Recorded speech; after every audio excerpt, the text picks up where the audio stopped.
Hi everybody. I hope you had a wonderful spring break. This is the next assignment for the CLD Professional Development. Rebecca and I will be asking for you once again to take a leap of faith as we make connections between ideas that are not normally connected. This time we're going to take our concepts from an activity called the Book of the Dead. It was created by Professor Michael Ray, who has a creativity class at Stanford's Graduate School of Business. The general idea here is for you to allow your mind the freedom to wander and then use the free-form thought that results to connect ideas that you wouldn't normally connect. As you approach this technique, first, think of an idea that you think needs some spicing up. Think of something you could use in the classroom. For example, or in the media center, obviously. For example, my idea is I've got to find a new way to present pronouns. I have to teach pronouns. They're a critical concept, but oh my gosh, it's so boring, so dry. So traditionally, a teacher would be expected to present the types of pronouns and categorize them and use examples and have the students make sure they can define the categories and know which ones fit in, blah, blah, blah, blah, blah. You're falling asleep too. So I want to make this interesting, not boring. So how would I do that? I could sit here and just say, what could I do? And hope for some light bulb to pop up over my head, but that only happens in cartoons. So what we're going to do is this Book of the Dead technique. I'm going to actually go through this example with you so you'll know what we're talking about. The real Book of the Dead, yes, there really is one, explains funeral rites for ancient Egyptians. And what we're doing here is using that very real ancient book to look at symbols in a way that makes us interpret information differently, because I can't read hieroglyphs. I'm assuming none of you can either. So that's going to first force our brains to think differently. You are going to receive 3 different pages from this book. Here's an example.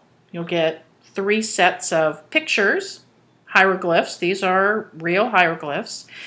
And you're not going to try to read this as an instruction manual, which is really what it is. What you're going to do is look at the images and just talk to yourself and then make some connections. The best way is going to be to watch me do it. So this is what I'm looking at. I can't find a way with my camera to show you this and do it simultaneously, so you won't be seeing this as I'm doing it.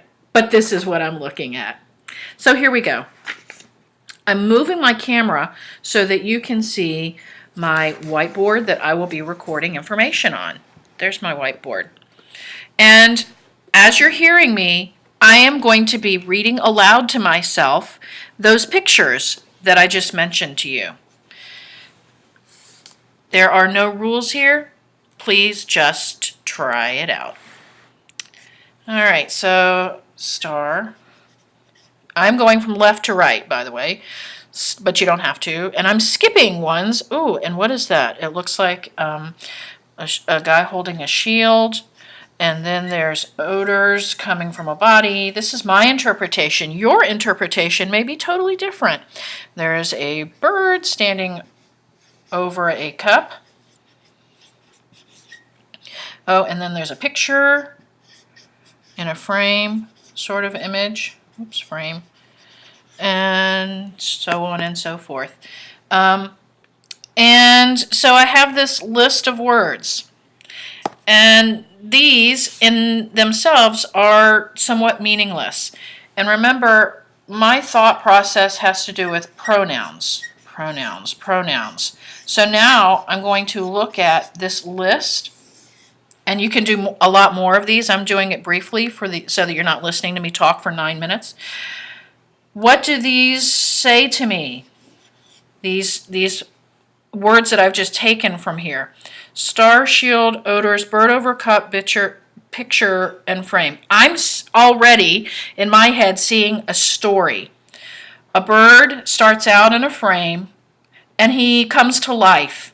And he goes into he sees a cup on a table, and he smells the odors that are in the cup, and then he splashes, and then somehow eventually at the end of the story, he's going to turn into a star. So what I've got going on in my head, in my creative brain right now, is some kind of story. Now, what is that going to have to do with pronouns? Well, I can tell you that what I know I'm going to end up doing is this bird somehow is going to have a name, and then that name is going to be replaced with pronouns throughout. And in the process of this story that I'm going to create, it's going to identify all the different kinds, because the bird will be in his cup, that's a possessive pronoun, and so on and so forth. Where is the bird? Well, where is going to tell me, that's an adverb, but it can also lead me to different kinds of pronouns, interrogative pronouns.